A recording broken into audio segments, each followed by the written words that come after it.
Growing up, the plan for me was very simple. I was going to be a brain surgeon.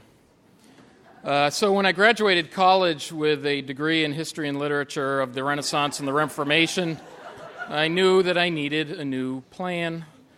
So I went with the only logical choice, which was fast food marketing.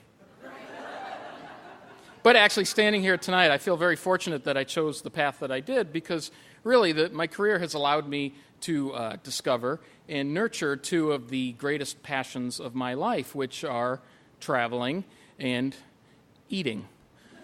I mean, seriously, for 20 years, I've been paid to travel from Seward, Alaska to Florida eating chicken wings. But it wasn't until my company moved me to Southern California that I really started to understand the depth and intensity of my own wanderlust. Because when I was there for 2 years, my job was to travel up and down the West Coast, attending meetings that maybe lasted an hour, and I loved it. I traveled from Seattle to Boise down to San Diego and Phoenix, and the West Coast is beautiful. I grew up on the East Coast, and I immediately fell in love with the West Coast. And the second best thing about it was all new to me. So every time I stepped on a plane, it was like an adventure. And then finally, my job allowed me to travel by myself, which is very fortunate because I don't really like people.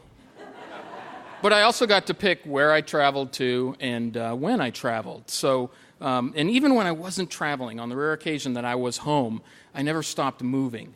Because I lived in Southern California where the weather is perfect, and I lived in a house that was nestled up against the Saddleback Mountains, and on the weekends I would strap my 2-year-old daughter, Virginia, into the backpack, and we would wander for hours upon hours in this wilderness park that was literally in our backyards. But the first time we went to take a hike, I was a little put off by the big scary warning signs that are at every trailhead, and it says, "Warning, mountain lions."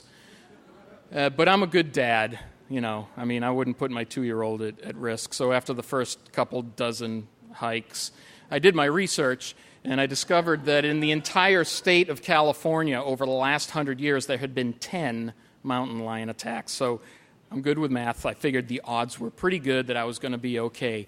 But Virginia, being 2, was not good with math, and so she needed a little something more to reassure her that she would be okay. So we had this plan.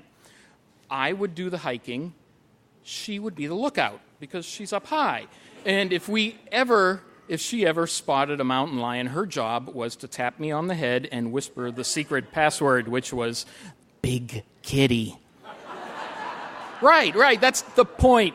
The point was to get her to laugh, to make fun of it, you know, to put her at ease, and it worked. For 2 years, we enjoyed perfect mountain lion-free hiking, which is very fortunate because Virginia, in reality, was a terrible lookout. After 5 minutes, she was out cold, spilled her drink down my back. Now, after 2 years of this nirvana, unfortunately, of course, my company decided to move me back home to Louisville, and I was really frightened at how quickly I became homesick for the West Coast. So when I had the chance, years later, to travel back to Orange County for another 1-hour meeting, I jumped at the chance, and I even arranged for myself to stay an extra day after the meeting.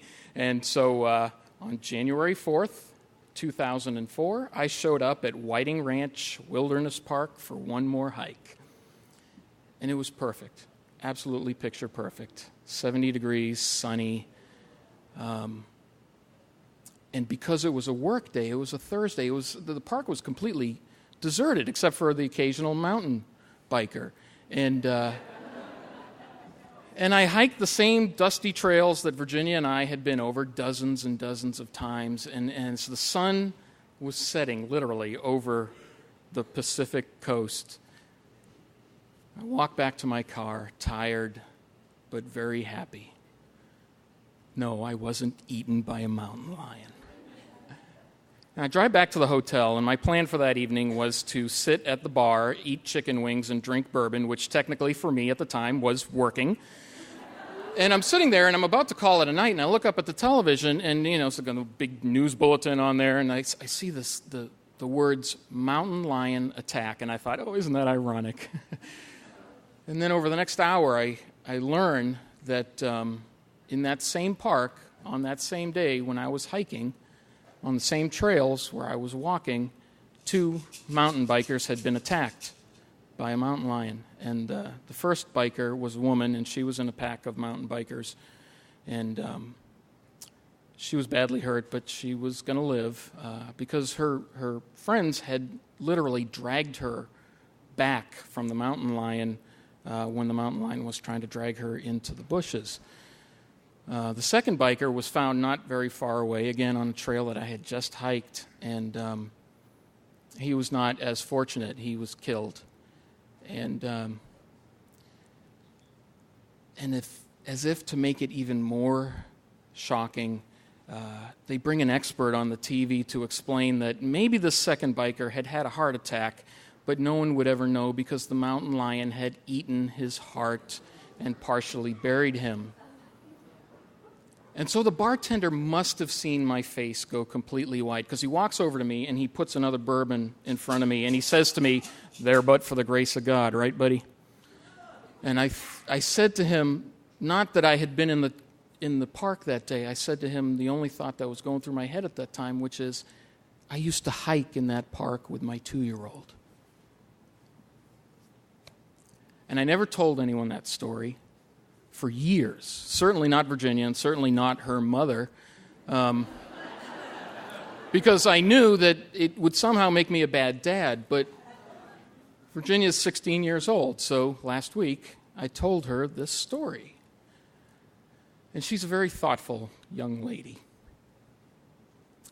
And she thought about it, and she chooses her words very carefully, and she says to me, as if she knew that I was worried about this, she says, "Dad, that never would have happened to us because, remember, I was the lookout." Thank you.